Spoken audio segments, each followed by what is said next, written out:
Good morning, Jeff. And I see we have 53 participants already with us.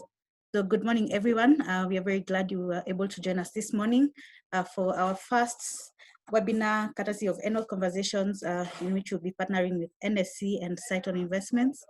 My name is Bansi Kaleli. I'll be moderating. Feel free to ask any questions you may have in the course of the webinar. You can use the Q&A function on your screen. We'll also have polls from time to time, so please also participate in those. And we hope that you'll find this to be a very engaging session. Kindly keep your machines on mute. Currently, everyone is on mute. If you have a burning question, if you want to comment, just raise your hand. There's the raise hand button on your. I see also already Lorna has raised her hand. Yeah, there's a raise hand function on your screen. So just raise your hand and we'll try and answer as many questions as possible. So please keep your speakers on mute. And to start us off, I have a very quick exercise that I'd like for us to participate in. So on your screen, you'll see a question. So how has the social distancing been? Has it been easy, yes or no? So that we just have a feel of what people are experiencing. And then in your opinion, who is it easier to stay at home? Is it the men or the women? So I'll give us a minute.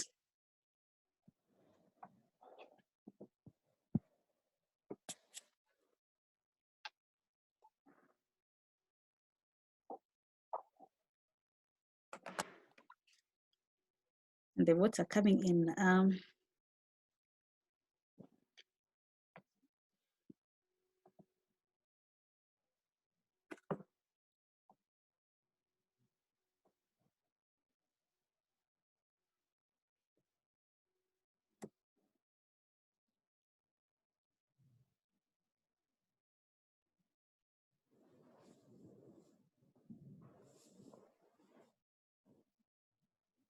Okay, I see 52 people have answered. I'll give us another 50 seconds so that all the 73 of us get to answer the question.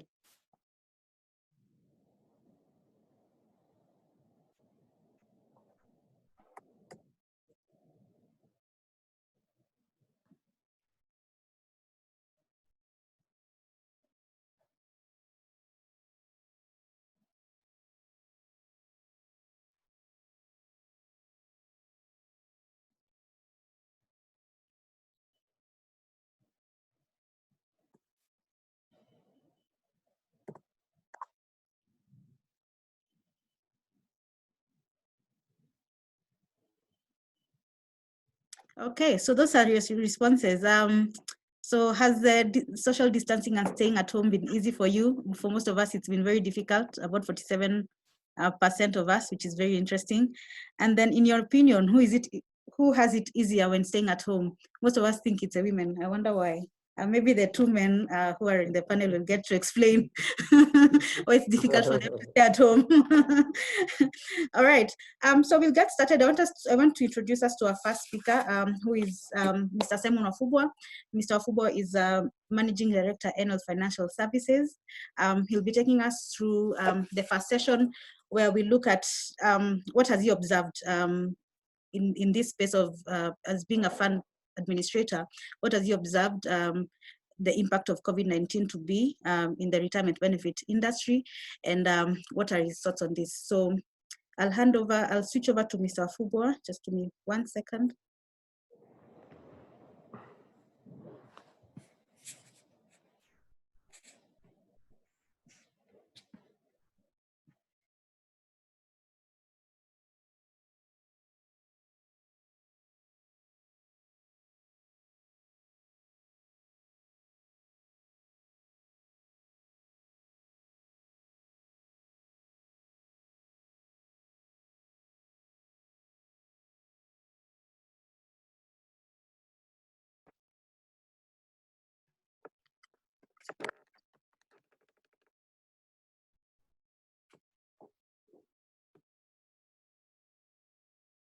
So thank you everyone for joining. We are glad to host you this morning.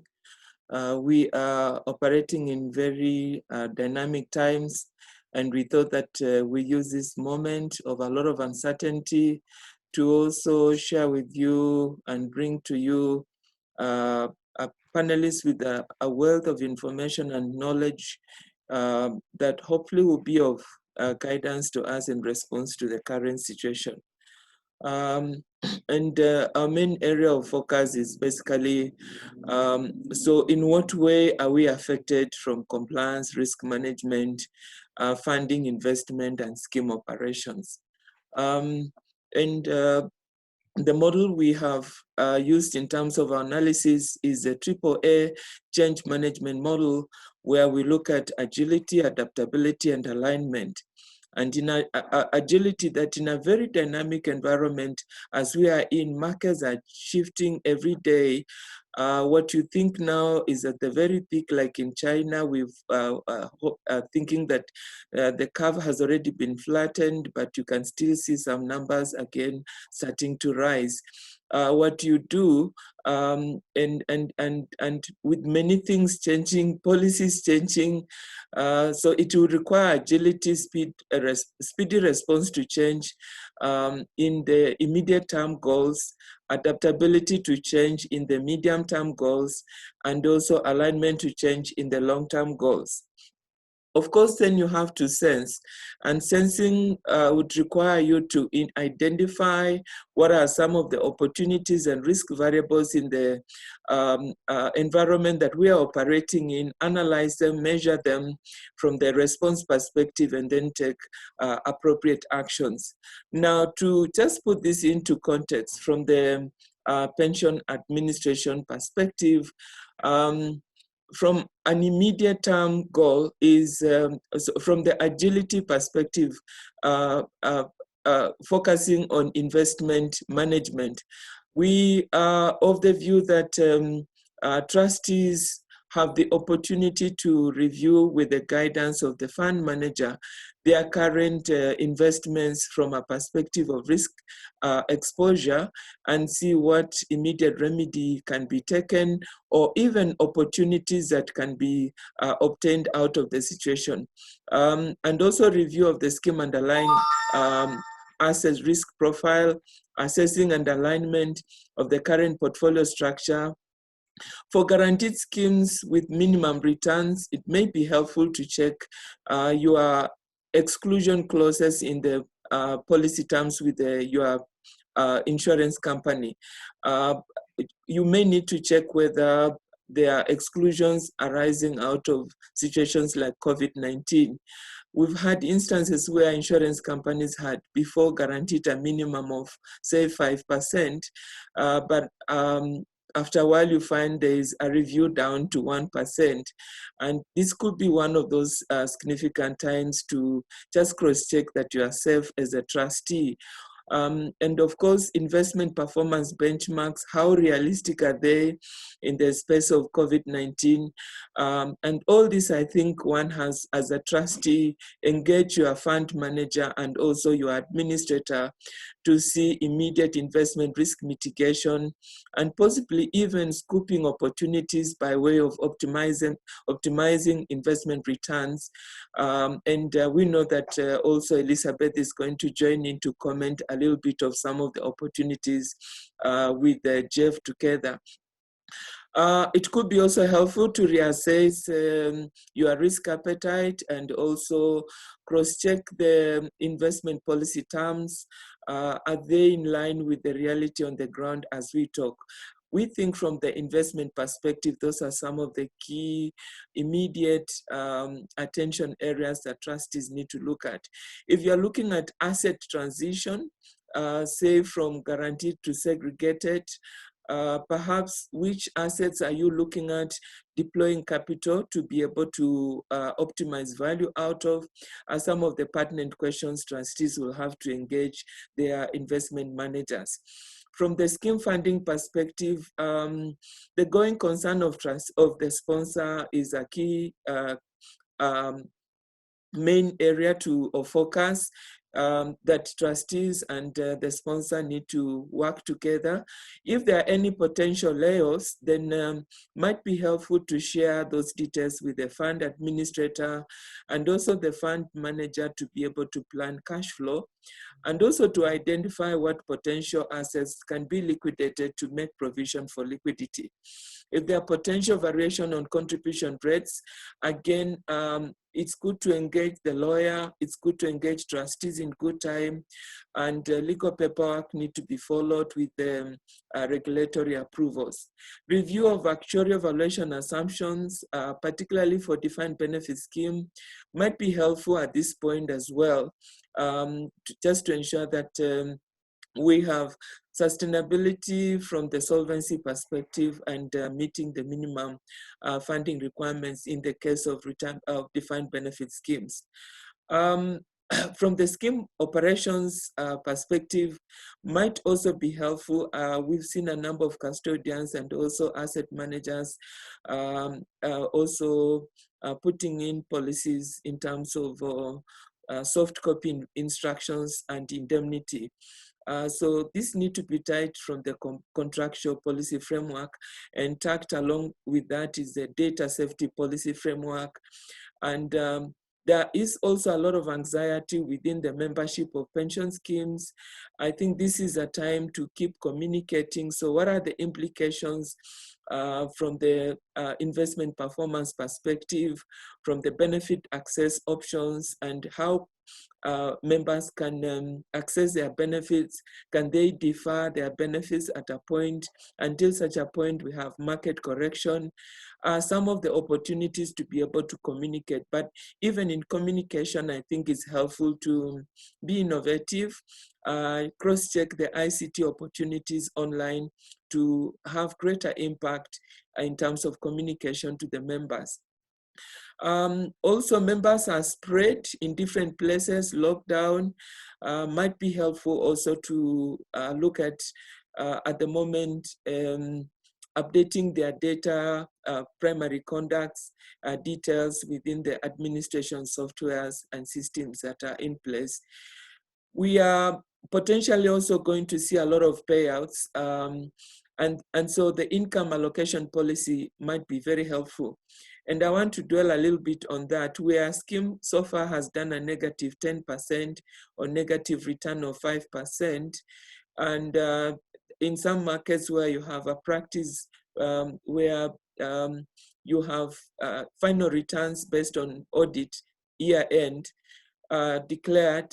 So if you pay now, even at zero, you would then be overpaying by 10%. And so trustees have chance to cross-check on their income allocation policy and still engage their fund manager and administrators. And this is helpful to mitigate any risks associated with benefits accuracy and overpayments, and also just ensuring operational efficiency. From risk and compliance and governance perspective, we are also might be helpful to cross-check the concern of governance, analysis of potential compliance risk from a regulator perspective, so that if you're not able to file statutory returns in good time, gladly in Kenya, the regulator has given extensions, but it will also be helpful to engage the regulator where there are unrealistic expectations from a legislative perspective, so that you are on the good side of the law. If there are potential exits of trustees, member-elected trustees, because of massive layoffs, that might create a vacuum. I think it's also opportunity to cross-check so that you align yourself from the trustee board succession policy framework. And also, I think trustees, we think that we might have post-COVID-19, we might have a lot of litigations. Trustees may also consider to have the adequacy of their trustee liability cover in place, and just cross-checking their governance, scheme governance and compliance risk assessments. In the medium term, I think diversification investment policy review, fund manager, investment philosophy, alignment, and this need to be tacked along so that you achieve sustainable investment performance for the scheme. Scheme funding and benefits in terms of immediate term areas of action is still assessment of sponsor going concern, review of actuarial evaluation assumptions for defined benefit scheme, consider funding level assessments by an approved actuary for defined benefit scheme, and also review of annuity factors subject to regulatory approvals. And this is just intended to ensure that you achieve realistic scheme funding levels for sustainable solvency and potential legal and compliance risk mitigations, and of course, cash flow. From operations perspective, might also be helpful to develop appropriate policies that are aligned for guidance in situations like COVID-19. This is just for operational efficiency. And lastly, risk and compliance still under governance is a risk-aligned register post-COVID-19, just to update, and then scheme to ensure that we have sustainable business continuity for schemes. Long term, you've got to keep close monitoring, and then of course timely action. That's what we think. And finally, we seem to have infinitely abundant chaos for real-time agility, and therefore reform your current future now. Resolve also to play resilient, and also resolve to return to your new normal post-COVID-19, and also resolve to reimagine the future you would create. Thank you.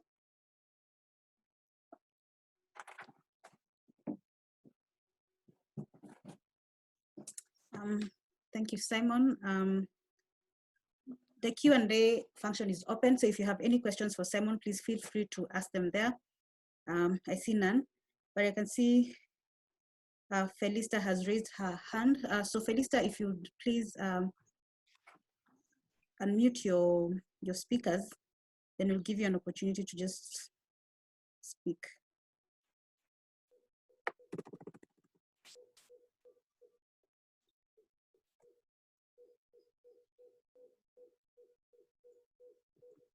Hello, can you hear me? Yes, we can hear you. Please go ahead. Yeah. My question to Simon is why he thinks there will be post-COVID litigations. Okay, It's like he thinks there'll be more litigations post-COVID. I don't know why. Okay, thanks for the question. We'll answer it in just a minute. So Simon, the question is why you think there'll be post-COVID litigation. Let me allow 3 questions, then we'll answer all of them at a go. Victor, please go ahead and speak.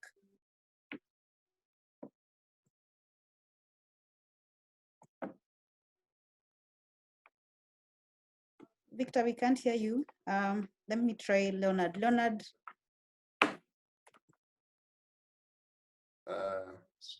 Leonard, can you hear me? Yes, we can hear you. Please go ahead.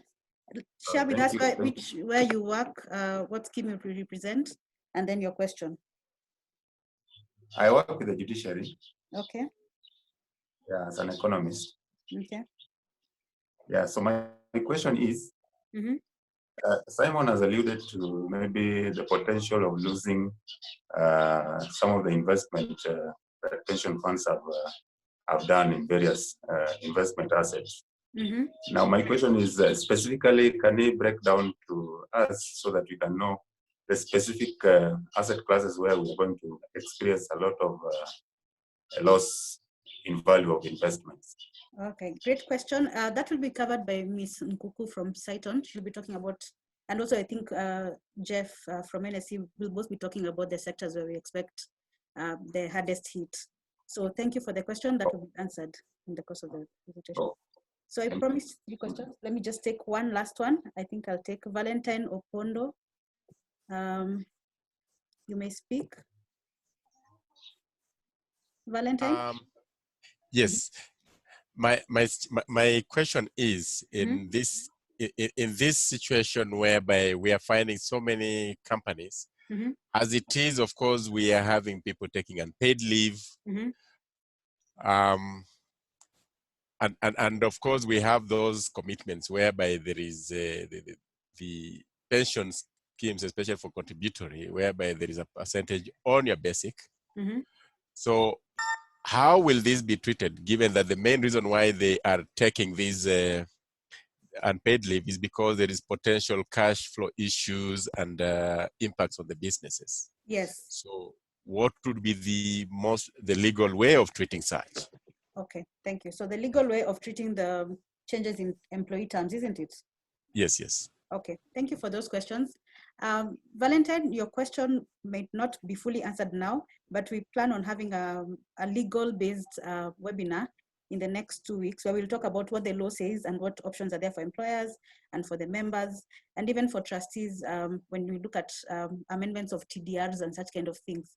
So we'll try and answer it now, but it will be answered comprehensively in the future.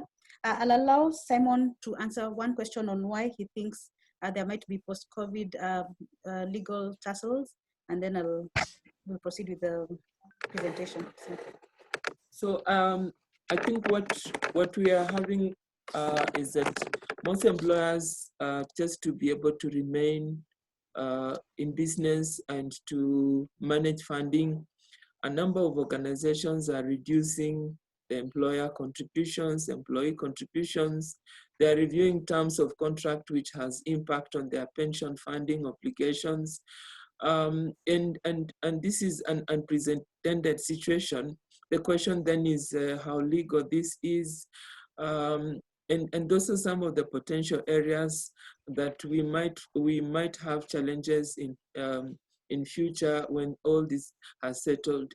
But I think a lot more of this, we're gonna have Mr. Nyakundi David, the former CEO of Uganda Retirement Benefits Authority. We've talked to him.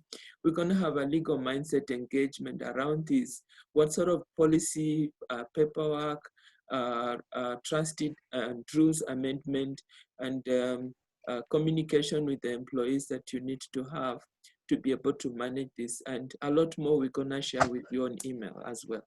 Thank you. All right. Thanks, Simon. Because of time, I think we'll move over to the next presentation that will be covered by Mr. Jeff Odundo. He is the CEO of the NSC, and he's been in the financial industry for over 27 years. So he has a wealth of experience in these issues. And as he starts his presentation, maybe he can also share why it's difficult for men to stay at home, and then continue.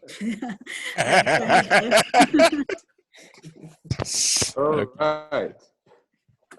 Thank you very much. I'm at home, by the way. You can see I'm at home.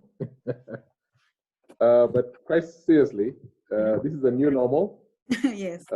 We are going through a sort of a transition as men. But I can tell you, we are going to be very good homekeepers than women, I believe. Okay, we look forward to seeing you guys transition more and spend more time in the home. Thank you very much. Okay, all right, so again, thank you very much for this opportunity. I hope you can all hear me. We're very delighted as NSC to really interact with the trustees on a more regular basis. And for me, I find myself quite at home speaking to trustees, because this is really where I began my career as a fund manager. And I know the psychology and the thinking that boards are currently going through in these very trying times. And I'll basically just highlight some of the what's happening globally, especially on capital markets, and just how are we trying to countermanage the COVID pandemic. Now, just before we start, is to say that this was totally unprecedented. I mean, we've not seen a situation like this before. And even as we read and we discuss and we share, look at all this information, nobody's quite clear as to the origins of this virus, how it's being tracked, the testing phase of it, and what horizon of resolution are we looking at. I was watching CNN this morning, and the IMF are predicting a very phenomenal drop in global GDP growth. There are schools of thought that are saying that our social distancing could run in excess of a year.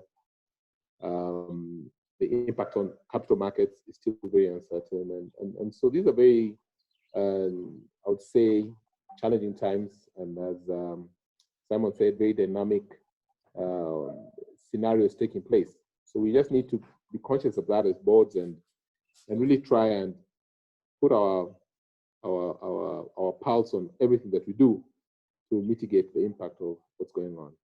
So moving on to my slides, and I'll just ask Basi to move to the next slide. So as I said earlier, the global markets have really been facing phenomenal challenges.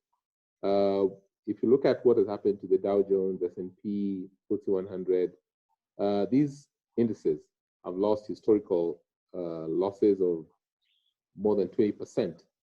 And it's really come to the back of a very good performance last year in most of these indices. And just the 2-month window that we've seen COVID come in has really impacted on those markets. Now, these markets, by the way, are highly correlated, and really what goes on in one market has a very strong knock-on effect on other markets. And that impact has also been felt here. As an exchange, as a Kenya capital markets, we have been trying to sort of get some sense of recovery. As you know, for the last 3 years, we've gone through very many dynamic times in the capital markets, affected by very many factors, external and internal. And so 2020 was really a year for us to sort of get into a full recovery and move on to a better performance. But the coming of COVID has now impacted on the performance as well. And so we are currently below, our index is below the 2000 psychological level.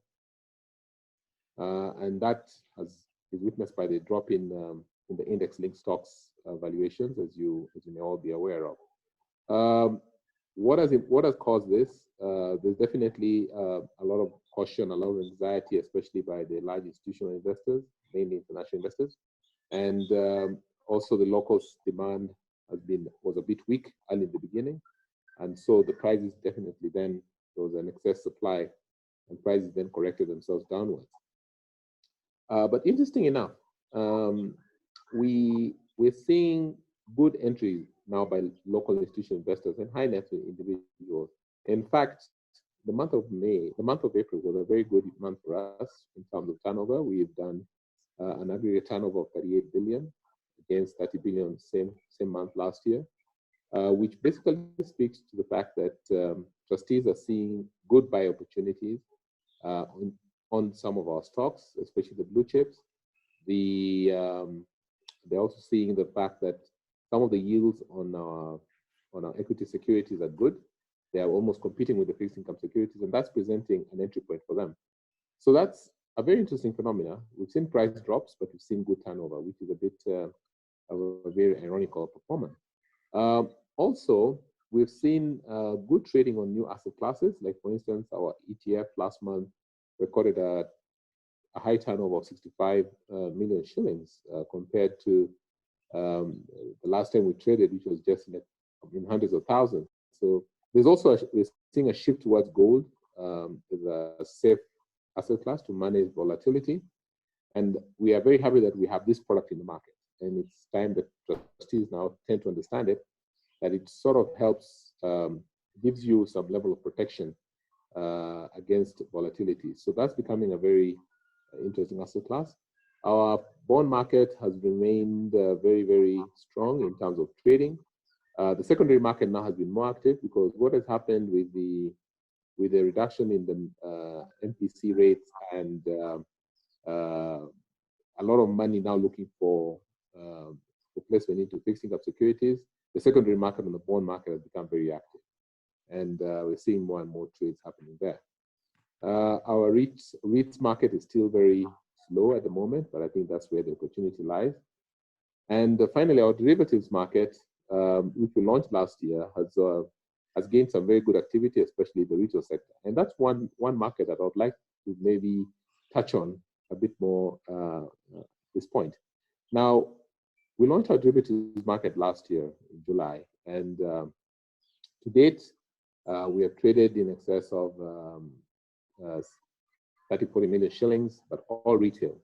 Now, this is one market that offers you a level of protection and probably hedging your position. So if you have exposure to the equity market and you buy a contract, say it's say you had bought a sell contract, for instance. The sell contract is the one that tracks the performance of the stock downwards.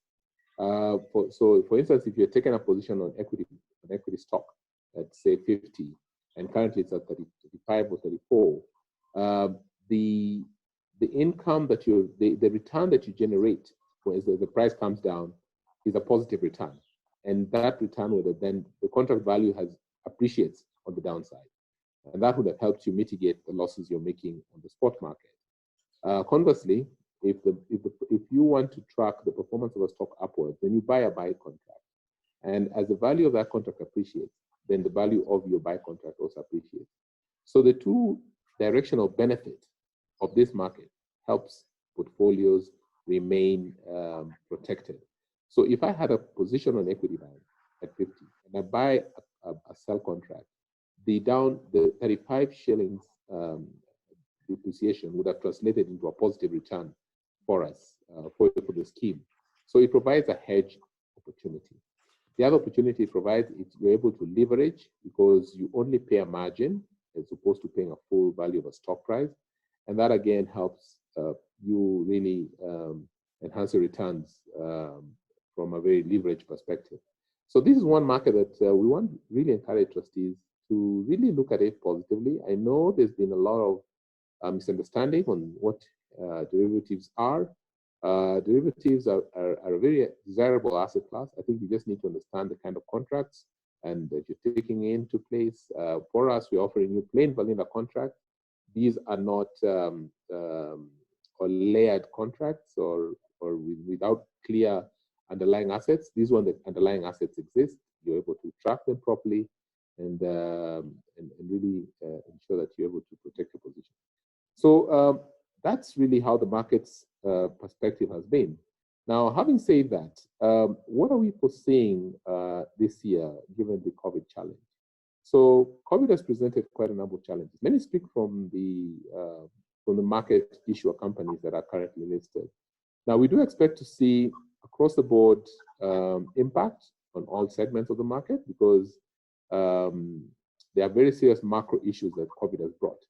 One, if you look at the level of growth rate in the country, we are now predicting a declining growth rate. I think we're now looking at about 3%, but what we're getting data from other sources indicate that we could actually even go to negative growth rates at the end of this year.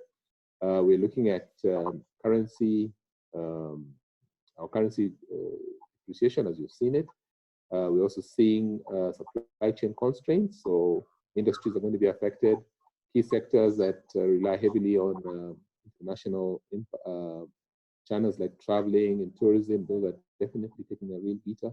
So across the board, we see companies going through a lot of challenging times this particular year. And hence, you really have to be very careful on your picks. But having said that, I think this there presents an opportunity for schemes that didn't have exposure on some counters to really take positions on those because the prices are going to be very, very undervalued and be able to get into and really, one, find a way of reducing your average costs. And secondly, also looking at an opportunity of taking exposure on and getting stocks that you didn't have before. So I look at this a bit more positively. We've seen similar cycles. Okay, COVID's a bit different, but this sort of market movements, we've witnessed even worse market movements than what we're seeing today. In 2002, 2007, 2017. And so this is just another of those cycles. But I believe that the markets are going to be a bit more resilient this time because this is not a specific localized impact. This is a more global impact. So just laying the ground on the market environment, I think that's pretty much what I could say. I know there's a lot of other information that everybody's going through, but that's primarily what we're looking at. Now, moving to the next slide, what are the opportunities I've just mentioned? Stocks in the market, especially blue chips, are still very undervalued. We're looking at exposure to other asset classes like gold and Reits. this is what products that we want you to consider in your portfolio. I know your fund managers will be talking to you as well. But really, I must say that these are opportunities that present for you. I want to, and to the point that as you look at as you go through this year, it's not a year to panic. This is a year to really see whether your structures and your fund managers can actually develop very, very strong frameworks for managing downside risk, immunizing portfolios, etc.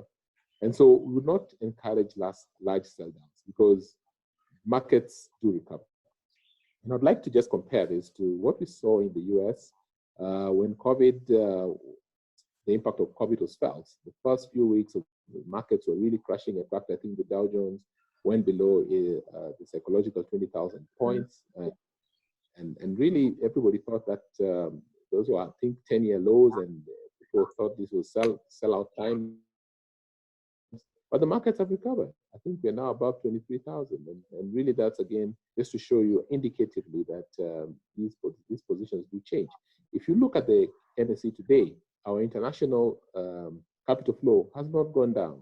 We're currently doing about 70% international flow, and they're buying stocks because they are seeing, they've priced in the risk, they've carried out their back testing, they've done benchmarking, and they're very sure that markets will bottom out at some point. We can move to the next slide.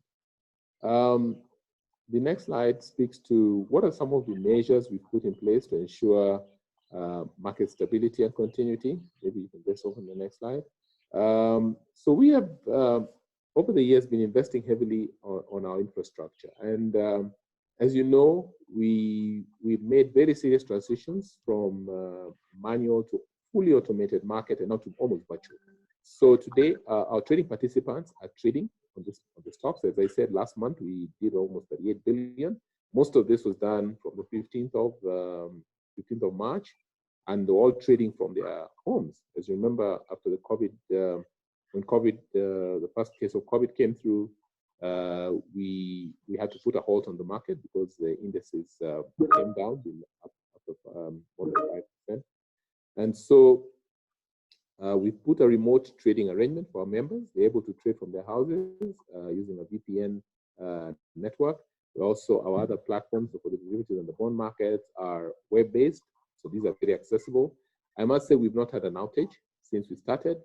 Speaks to our very strong investment in resilient systems. We have upgraded our platforms. We have good disaster recoveries. We have strong monitoring and surveillance, and this is happening very, very well. We have mobile trading and online trading for our individual investors and our retail investors. And these are now accessible through the NSE website as well. The link is shared there. We've maintained our normal trading hours from 9 to 3 o'clock, so there's been no change.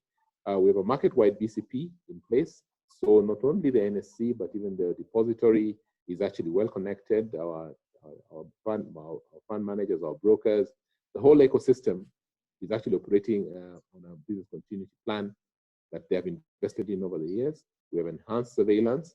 So market practice and fair market trading is being ensured.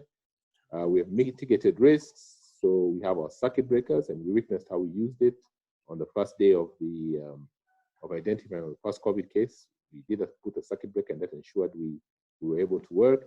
All our staff, almost 99%, are working from home.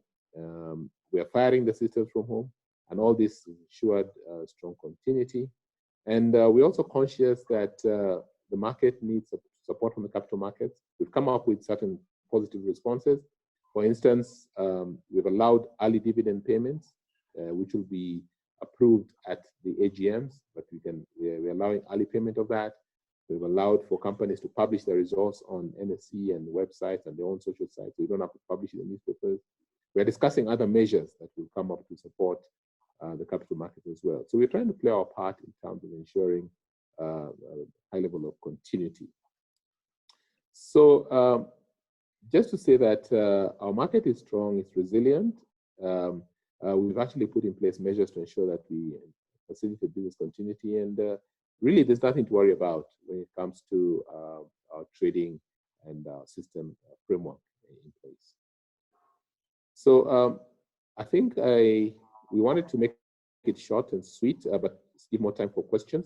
But just again to re-emphasize the point that let's look at the other asset classes that now presents a hedging opportunity for you to manage downside risk, especially the derivatives market. And gold, which is a very good hedge when it comes to highly volatile situations. And I would like to encourage all the trustees to really consider investing more into the capital markets. These are entry points. And I believe we will turn up the market as we go. Thank you very much. Thank you so much, sir. I can see there's one participant who has their hand up. Evans Mutende, I'll allow you to talk. I'll unmute your speaker. So please go ahead and share your question. Thank you very much. From the presentation and from the slides, Mr. Odundo has indicated that the World Bank has predicted a 5% decline in GDP globally. That is in extreme circumstances. In my view, a 5% decline is not very severe. Is it that, did you mean 50% or is it just 5%? Because in my opinion, I think a 5% decline, and we call it severe, it is it's not a clear prediction. What is your comment on that prediction? Okay. It is extremely significant. Now, I want to lay that in perspective. I think our global GDP, if I might recall, is in excess of, need to stand corrected, but I think we're in excess of $100 trillion. And right now, last year, for instance, we did, the decline in the global GDP was about, our GDP growth fell by about 2.6 or 2.7%. Now, you're saying about 5%. 5% takes this to negative, right? Almost negative 3%. And now I was hearing this could even go to negative 5%. Now, that is extremely significant if you look at that. So, and what's going to drive that? China, which has been growing on average by 10%, is now doing 1.2%. Germany, which is which is really the super economy in Europe, is negative. The US are predicting that they're going to be negative this year. Now, that is phenomenal because what does that do? One, our exports will get hurt because we are an export-dependent market. So wherever you export your tea, coffee, horticulture, look at the flower sector, for instance. The horticulture sector is heavily impacted. Secondly, our import sector is going to be affected. Supply chain issues, constraints. You can't move goods because of COVID. You know, look at what we just seen at the port at the moment. We're having to put serious protection issues around the port, which is a very serious entry point for us. Now, all this is going to affect all the sectors. And that is really significant, if I may put it, because what happens, you then have a very heavy reduction in your dollar earnings, right? And the dollar earnings is what you need to ensure that you can get your supply of goods and services. Your industry gets hurt because there's no returns to them, and so that is significant. Yeah. Thank you so much, Mr. Odundo. I think I'll allow Mr. Sitawa to speak. Mr. Sitawa, I've unmuted your speaker. Please ask your question.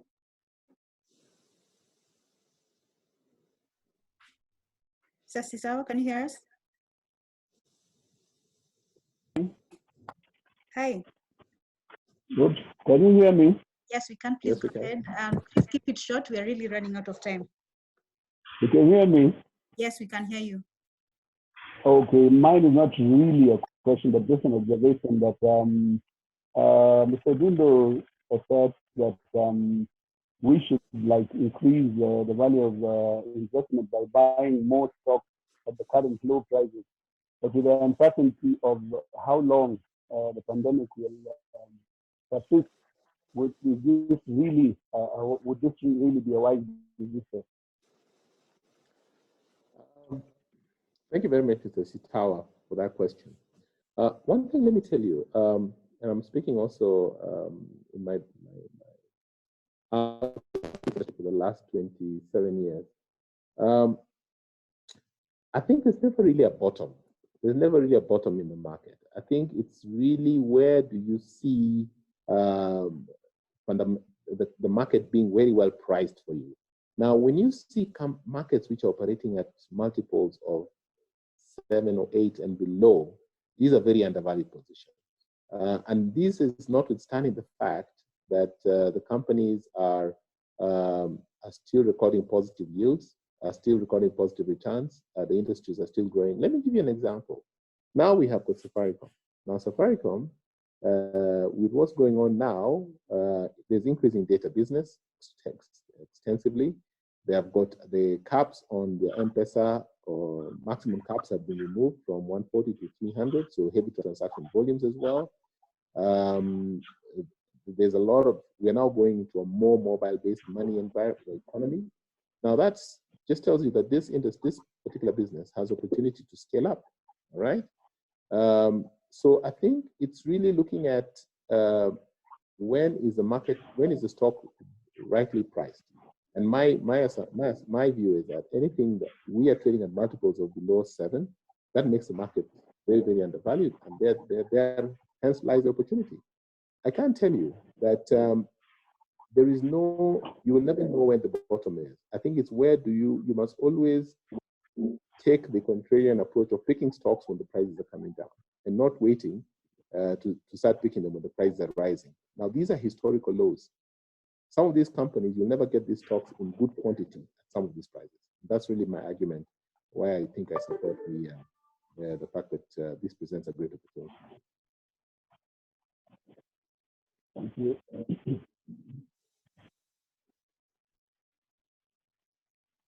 You're muted, Fancy. Fancy, you're muted. Oh, thank you for that. Oh, wow, this tech. Anyway, thank you so much for the very insightful session. Because of time, we'll hold it off there. I can see there's so many questions coming through. We'll continue even after 11 a.m. So if you have time, I think we can extend for a while. But because our aim was to finish this by 11 a.m. I'll allow Ms. Elizabeth Nkoku to start her presentation. She is the Chief Investment Officer at Saiton Investments with over 14 years experience in the area of research and investment management. So Elizabeth, welcome. I see you also at home. So please take it away. Thank you so much, Bansi. Mine is really just to come back and just add on to what George has said, because it's basically looking at the same macros, looking at the same investment background, and just saying what is it that the trustees should be doing. And just because of one thing, all of us are looking at making sure that our members get the very best at the end of the day. So if you can really move to the other slides, and maybe just as we get into the slides, a big backdrop in terms of who Saiton is. It's a leading investment, alternative investments. Our key really forte has been in the alternative space, and most recently now we are actually looking at the public markets, having been licensed by both the CMA and the RBA. So basically, what I will start with is looking at the impact of the coronavirus on the Kenyan economy. And I'll just bucket it in some of the key sectors that we look at, looking at the GDP that has actually been covered pretty well by Jeff. And as late as yesterday, I think IMF has revised the GDP growth rate for Kenya to about 1%. And maybe just to put it into perspective for for one of the trustees who asked, what does it mean to have a 5% GDP growth?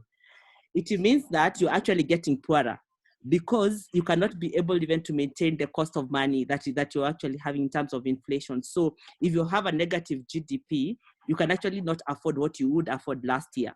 So it's not a small thing.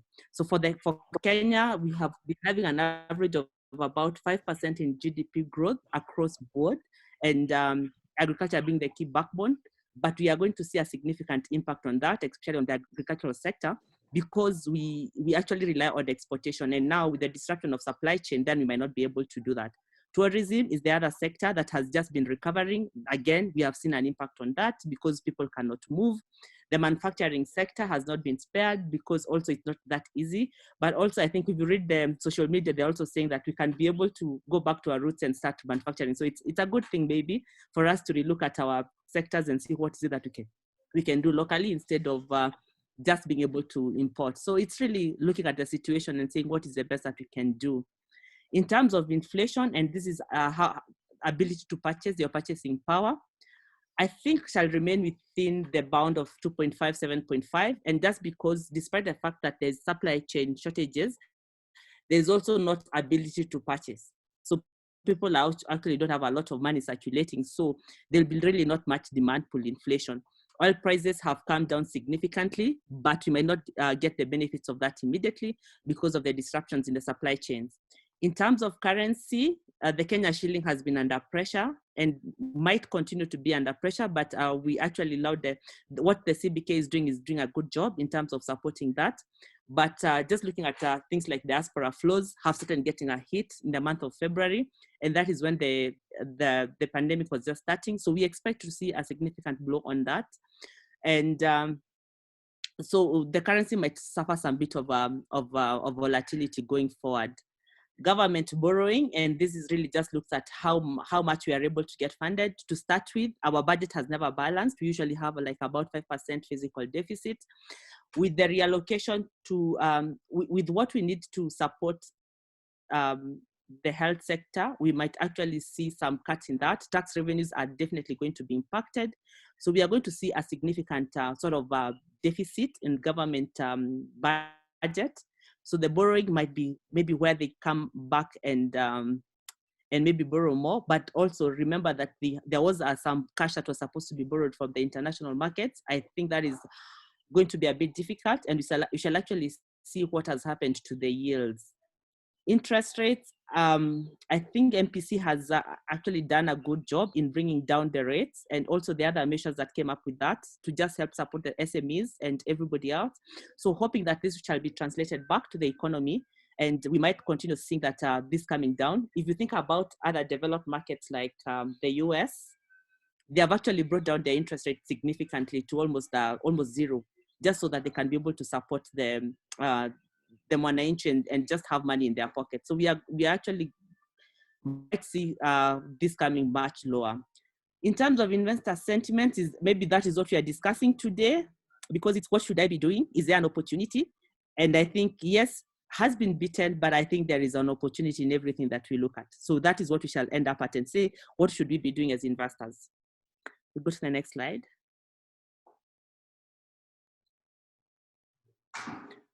Next slide. So this was just to bring into perspective that in terms of the fact that even despite the fact that we have seen the Nairobi Securities Exchange getting a beating, this is at the end of this is at end of March. We are not the only one that has, as a country, that are being beaten by this. We can actually see others are doing much worse.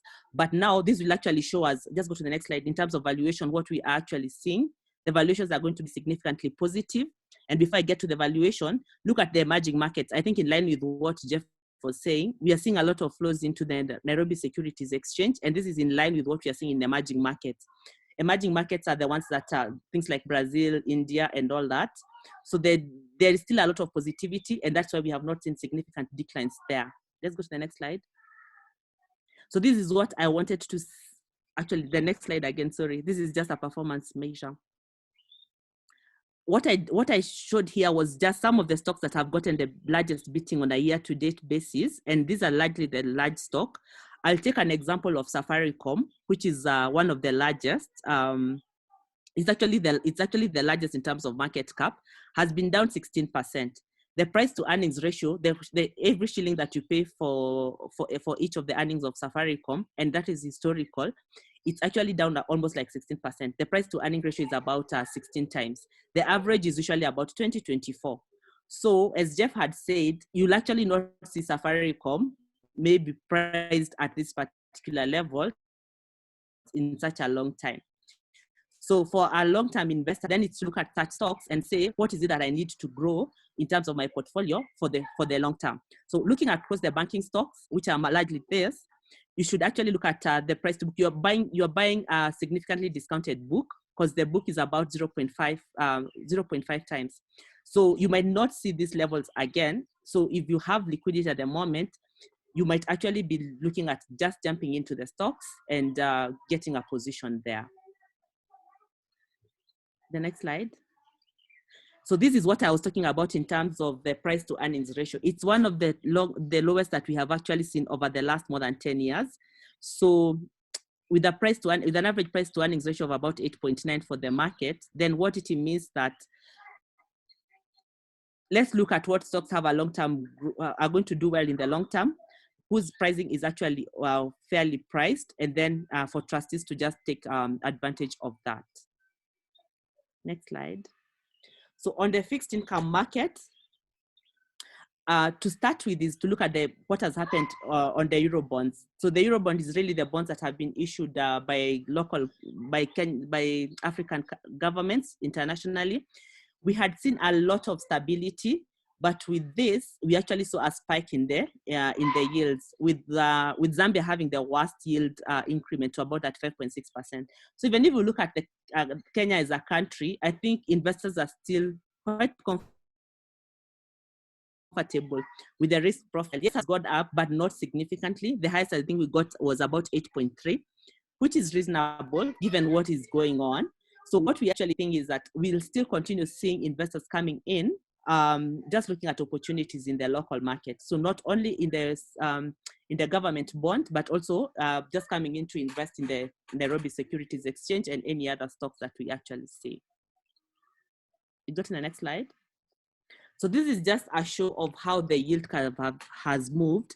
And the yield curve is really just showing the yield to maturity and the yield that our investor is getting. So the interest rate that the investor is getting and the time to maturity. It's usually supposed to be forward sloping, which is the case. So we have actually seen a lot of correction on that, with the longer and yields are actually going up.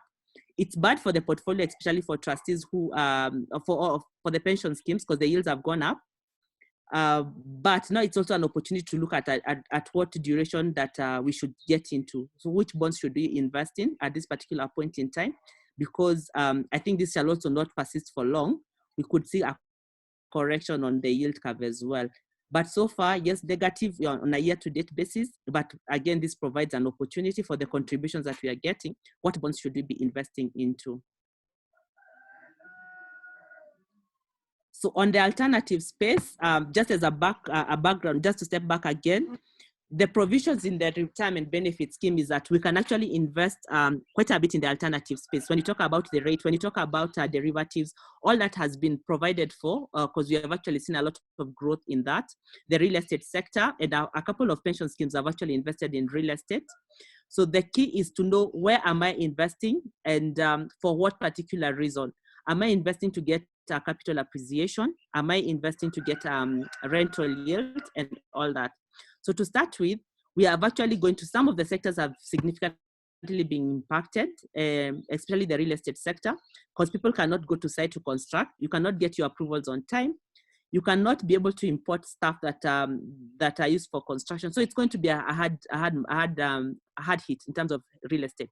But when you look at the long term, the potential is still there. We still have the housing deficit. We still have a lot of things. So fundamentally, the sector has not been impacted. But looking at what is happening right now, the 1 year, 2 year, we could have a significant hit on the real estate. So what then the trustees should be doing is, like, if I have money that I need to invest in the alternative space, then I should look at the rate, because I'm able to get sort of diversification there. So it's really looking at the sectors on the alternative space and saying, what should I take, what should I invest in? But it's not time to shy away from the sector, from the alternative sectors as well.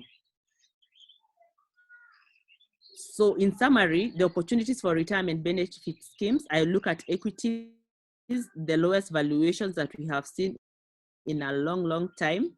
So we should take advantage of that and just increase our exposure, but not just going all in. You'll never know where the trough is. So it's just knowing that you will never know when is the last, when the market is just turning.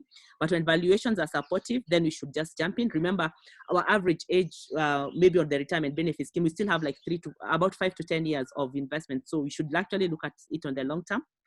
For government securities, then look at how to play the duration, buy for the long term also for cash flow matching, because that is also important. But remember also, we also need to remain liquid, because some of our members, with what is going on, we could see members leaving the scheme, so we need liquidity. So we actually need to balance that as well. So in summary, yes, looks difficult, but I think it's opportunity. It's look at the opportunity in the difficulty and actually get the schemes to take advantage of what is going on at the moment. So Bansi, back to you. Maybe I can. You're muted. Wonderful. Thank you. Thank you so much, Liz. There are so many questions, and I'll ask both you and Jeff to just answer them as they come along. It's 11 on the dot. We are to end at 11. I'll please request you to indulge us for another 5-10 minutes so that we can answer the questions, and then we'll be done, if that's okay. So just to see a few people who've raised their hands. Peter Njau, I'll allow you to speak. I think you've been raising your hand for quite a while. So please unmute your mic. Peter Njau, can you hear us? He's still muted. No, Peter? Hello, can you hear me? Yes, we can. Please speak loudly. It's a bit low. Hello, how are you? Hello? Yes, we can hear you. Go ahead. Oh, how are you? We're good, thank you. I have one question for Ludo. He said that the market here in Kenya is okay, but we posted negative returns in our scheme. So can you explain how strong it is? Sorry, you posted negative returns in? You said that the exchange is strong in Kenya, but our scheme posted negative 3.2. Okay. Last year. Okay. This quarter. Oh, this quarter. Okay. Okay. Can we take a few questions before, so to just answer them together? So thanks a lot, Peter. Dennis Nyabuto, I'll allow you to speak. Please enable your speakers. Okay. Yes. Okay. My question is, I want Elizabeth to say something specifically about liquidity. I realized on her slide she did not mention explicitly about liquidity. I'm requesting her to say something explicitly about liquidity. All right, thank you for the question. Vivian Kirabo, please speak, tell us where you're from, and you may ask your question. Hi, I am from Uganda. I am a dealer with a bank in Uganda. My question goes to Jeff. It's concerning the REIT.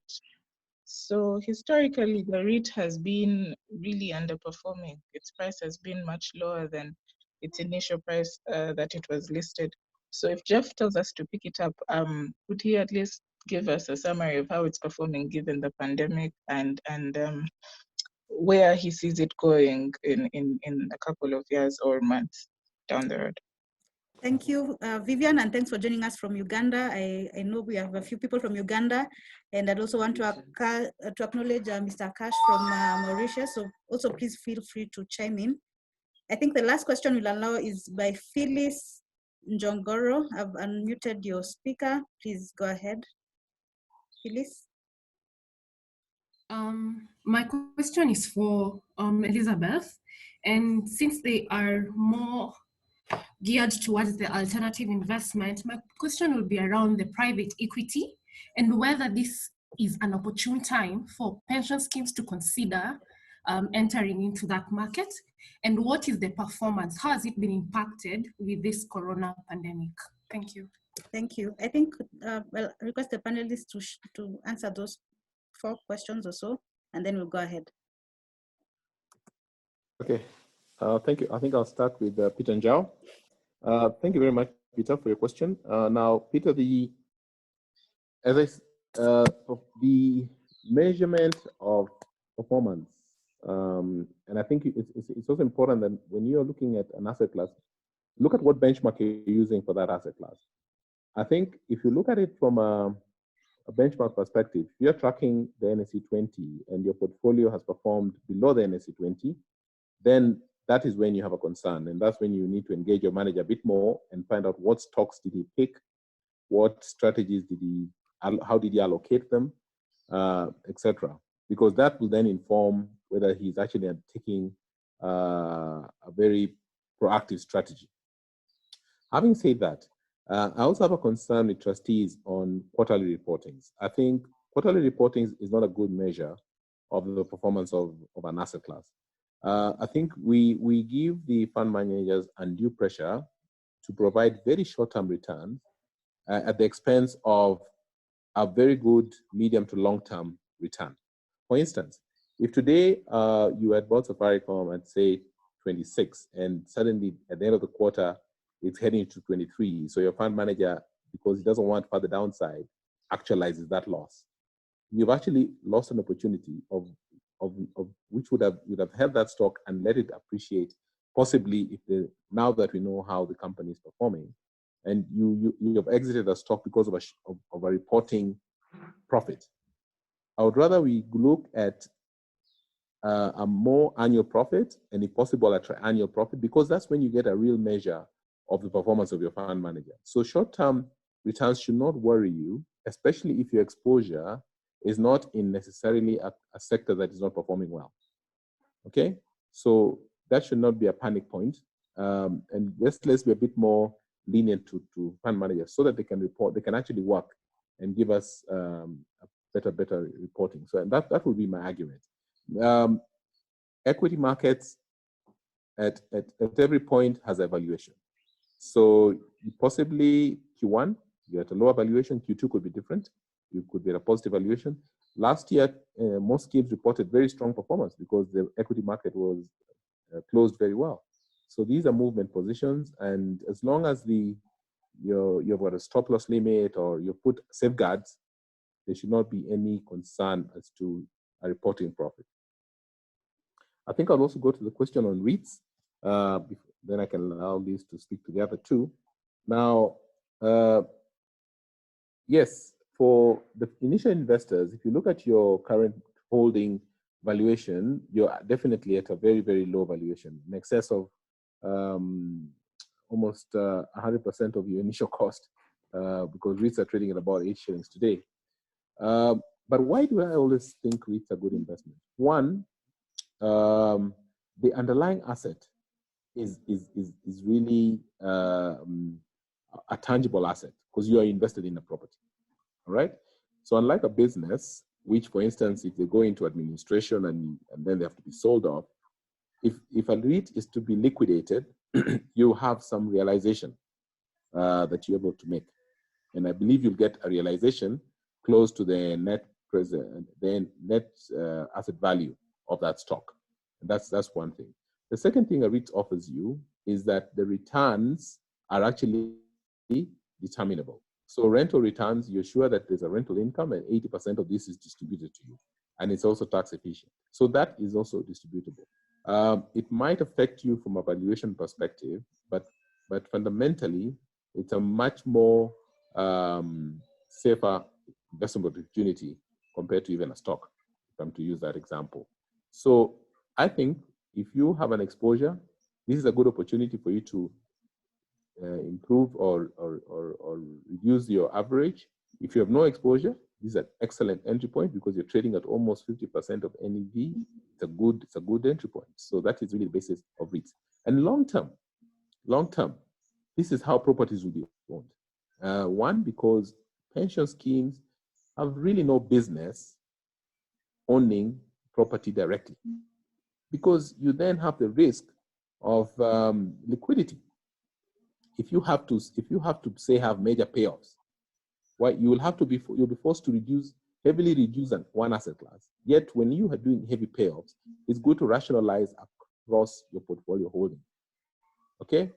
And that's the argument, again, that REITs then present opportunity for funds to own property in a different way. And that is really the argument I'd like to put forward. Thank you. The question from Dennis on liquidity. So there are two levels to it. So first of all, I'll take it from where Simon had said, you see, given what is happening at the moment, there is going to be a couple of people who are going to be laid off, and they would come for their contributions so that they are able maybe to earn a living. So as a scheme, then we need to have sufficient liquidity, or we need to have we should have invested in liquid assets so that we are able to actually pay them out without necessarily losing the value of the scheme. So that is from the liquidity perspective. So what we really need to do is just look at the security, at investments that can easily be liquidated. So at the moment, if you are going to liquidate your stocks, yes, it's liquid, but you're going to realize your losses. So it's not so wise to do that. So maybe it's just to look at things like fixed deposit and maybe government securities that are short term. But remember, right now, if you are to sell your long-term government bonds, then you actually realize a loss. So also in terms of liquid, that is really important for us to look at that for the scheme, to make sure that most of the cash that we are having, given what is going on, we are actually having some sort of liquidity buffer on that end. So I don't know whether that was the right question in terms of liquidity and what we should do. Then the other question was on private equity. How have they performed? You see, the valuation of private equity is really similar to what is happening in the Nairobi Securities Exchange, only that they're not tradable in an observable manner.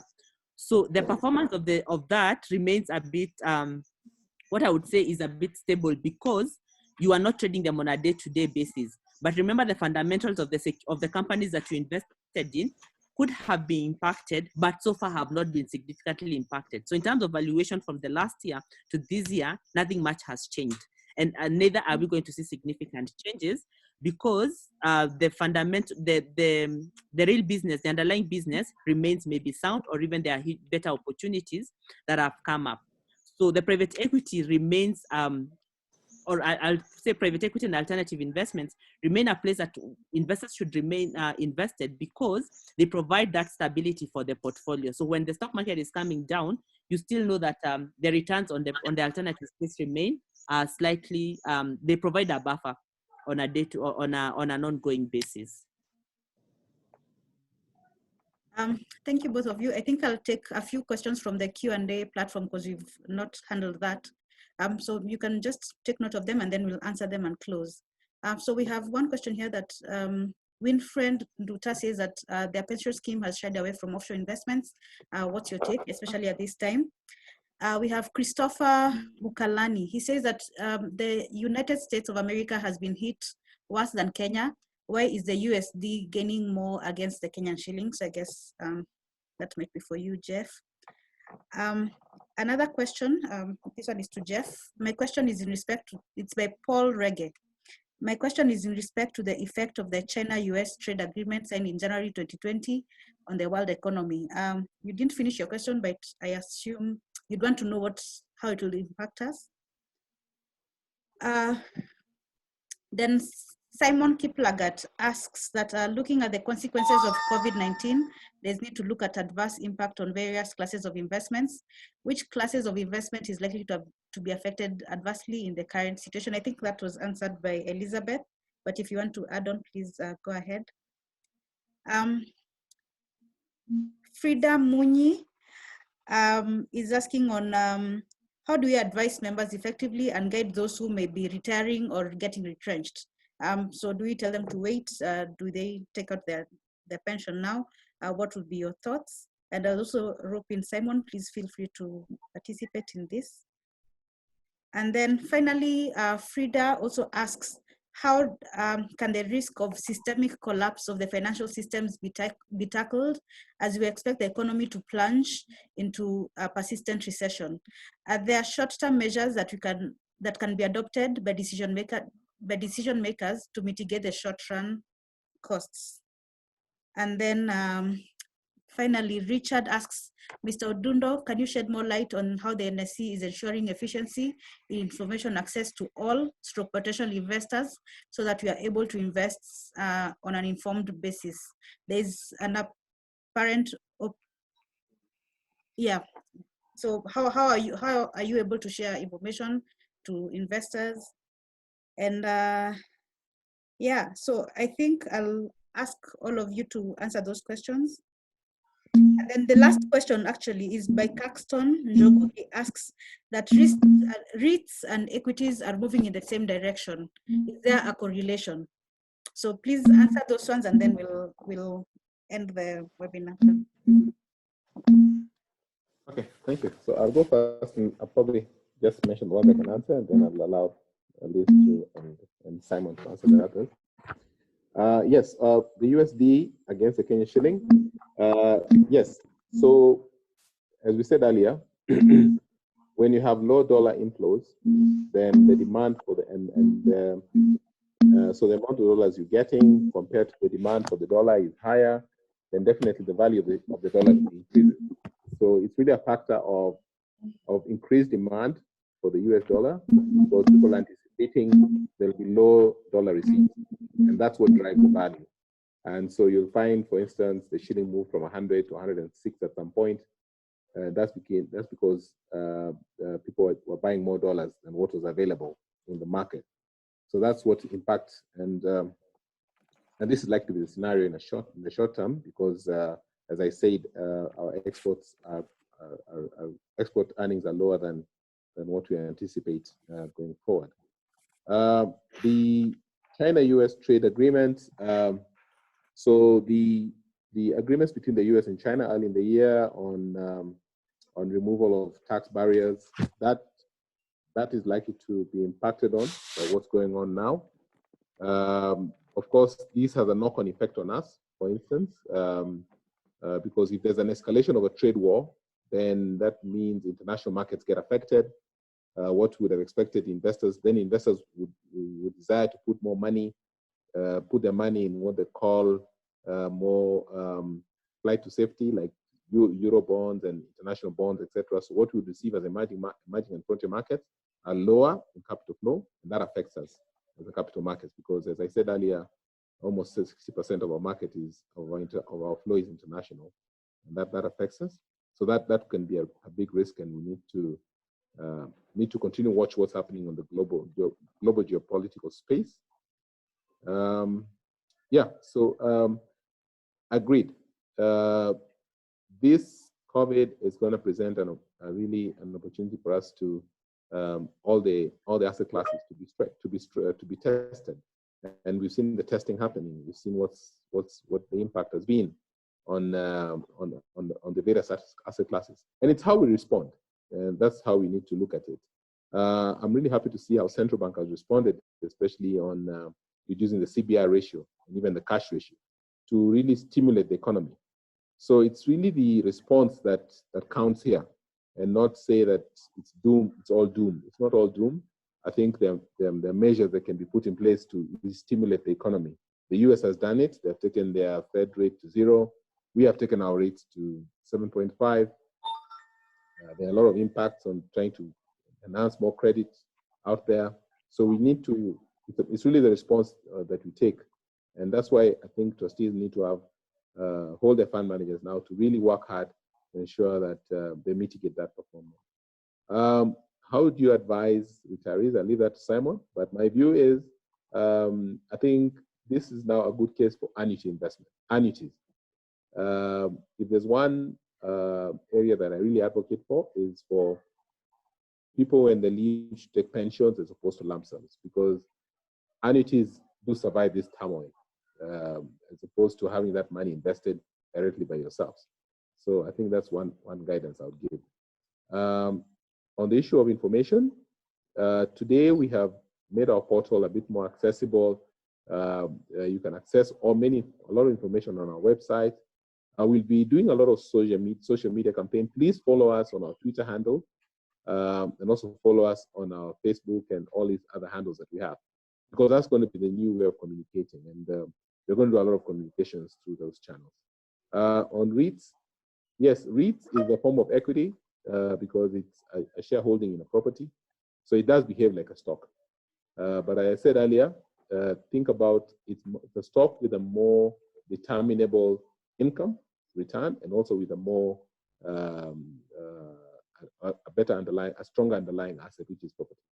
But it is a stock. It behaves like a stock. Thank you. Thank you, Jeff. I just wanted to respond to the questions in relation to benefits access.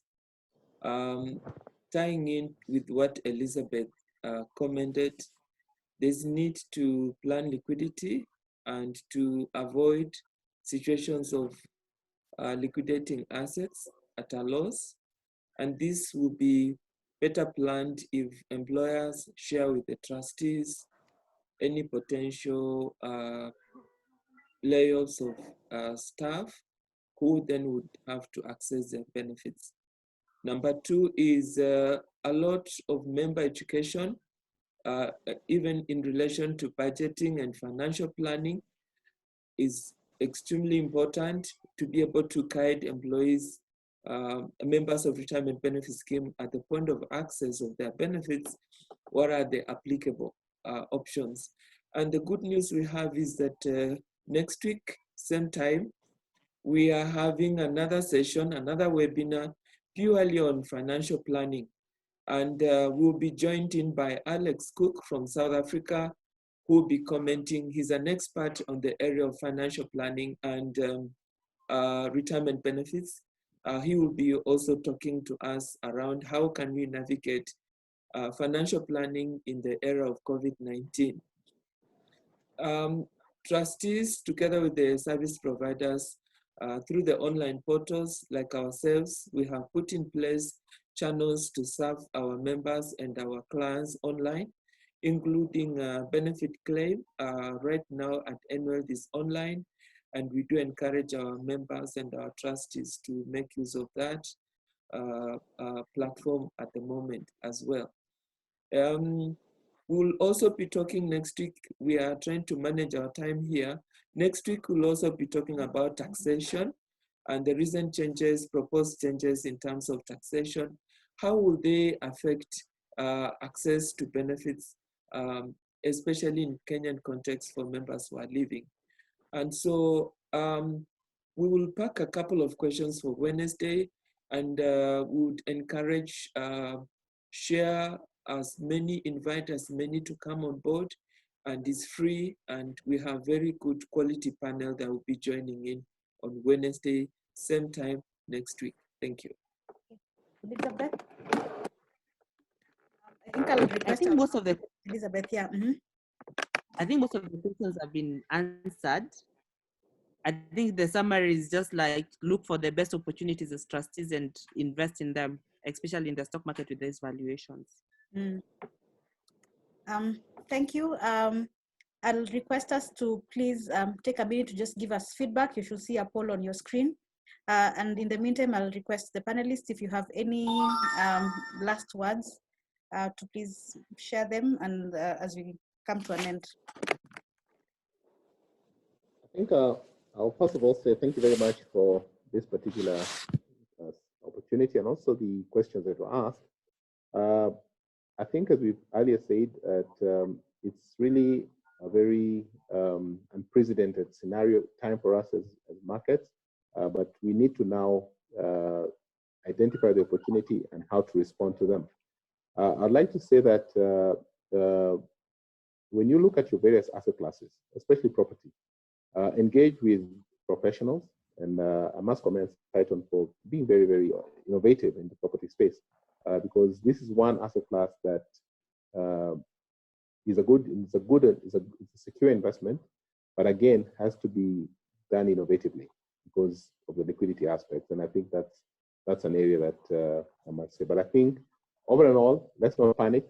I think it's a scenario that it's facing everybody in the world. It's a new normal, I hear. And it's really how we respond to the challenges that face us. Thank you. Thank you, Jeff. Elizabeth? I think for me, it's look at information is very important, whether you're a trustee or whether you're an individual making your own investment decision. So this is the time to look for all the available information that you can get so that you make really informed decisions from a personal level and from the scheme perspective, for the sake of the scheme. So look, there are quite a number of trainings that are ongoing by various organizations. So if you might encourage your members to just try and just listen in, it will help you make the right decision. So let's just gather as much information as we can. Thank you, Liz. And as Enwealth, we will endeavor to give you as much information as possible. As Simon mentioned, we'll have these webinars every week, every Wednesday, so please feel free to join us. I've seen very many people asking for the presentations. We'll share them with you. And if you have any more questions, please feel free to continue sending them. We'll direct them to Jeff and Elizabeth, and once they answer, we'll send you back the responses. To speak, if you want to speak to us or to talk to us more, you may email us on info@enwealth.co.ke or check our website, www.enwealth.co.ke. We'll also be continuing the conversation on social media, so feel free to check out our Twitter and Facebook handles, and the hashtag is Enwealth Conversations. So I want to thank all of you for joining and for your participation. We look forward to having you next week. And yeah, have yourself a great Wednesday. Thank you.